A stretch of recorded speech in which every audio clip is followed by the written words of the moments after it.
You'd be surprised how difficult it is to find an analog watch that is interesting and unique, priced like a bargain and not to be a slick homage of some sort. A watch that can stand out from the crowd on its own merit. The Pagani designed PD1731 does just that, featuring premium specs, highest levels of refinement for a very budget-friendly price of $35. It features a boxed sapphire crystal with anti-reflective coating, 316L stainless steel case and bracelet.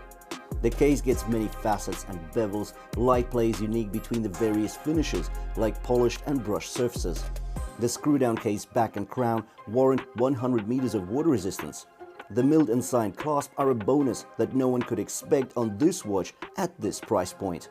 So for a watch that costs just $35, we get a piece that is packed with very premium goodies. On top of that, this watch is actually powered by Seiko's sweeping second movement, specifically the VH31. So I've actually left the link to the listing I got the watch from in the description below the video. Make sure to check it out if you're after a sharp price. And now let's get into a comprehensive review of the PD1731.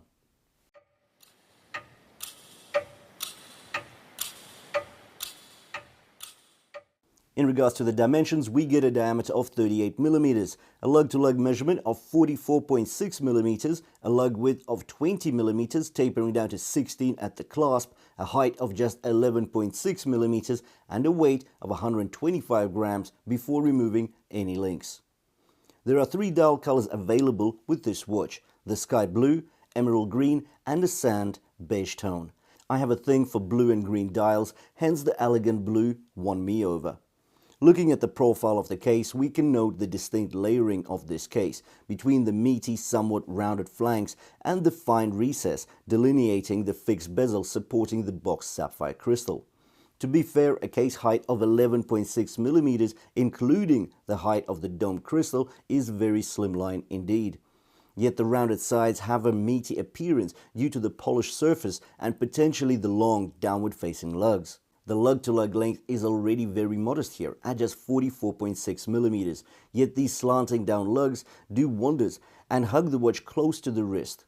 On my 6.5-inch wrist, the watch looks great. A 38 mm case is not large, yet due to an almost bezel-less design, the dial looks wide and significant, wearing small but appearing large.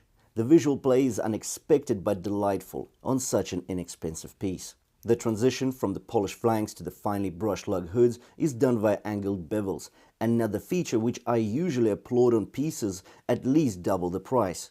This seemingly small detail creates a much more expensive look of your watch as it disseminates the light play more evenly between the polished and brushed surfaces.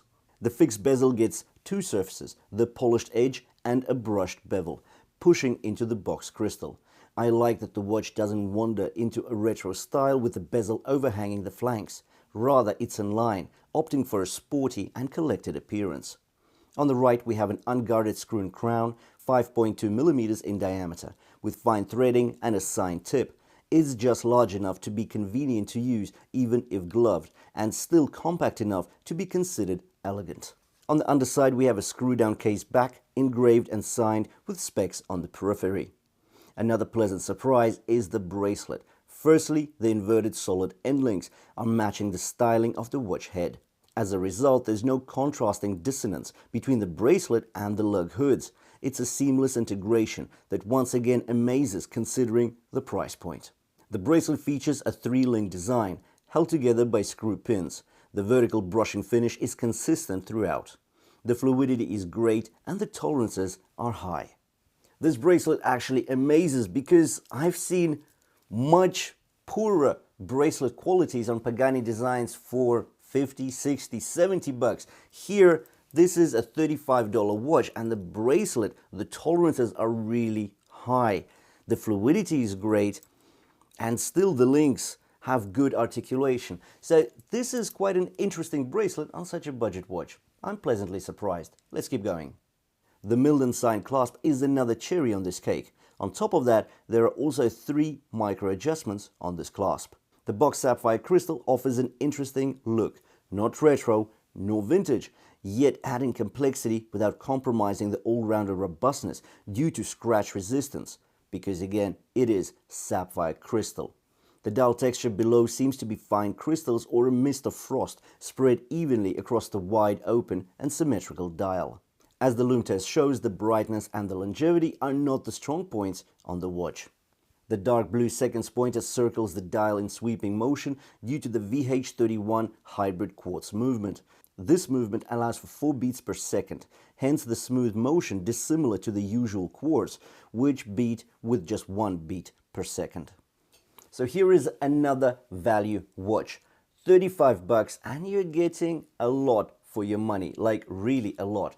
Because I'm not used to finding watches under the $40 mark with sapphire crystal, especially boxed sapphire crystal. 100 meters of water resistance, screw down case back, screw in crown, a great bracelet with a milled clasp. Like, we're getting beautiful things here. And that dial, that's just great. Those little crystals, or that mist of crystals, it just looks spectacular, especially when you've got bright light around. It just really shines up and sparkles. But the legibility is not compromised because of the chrome buttons as well as the chrome hands. Anyways, thank you for watching this review. If you did like the watch, well, I've got the affiliate links in the description below the video, so make sure to check it out if you're after a sharp price. Thanks for watching, and I'll see you in the next one.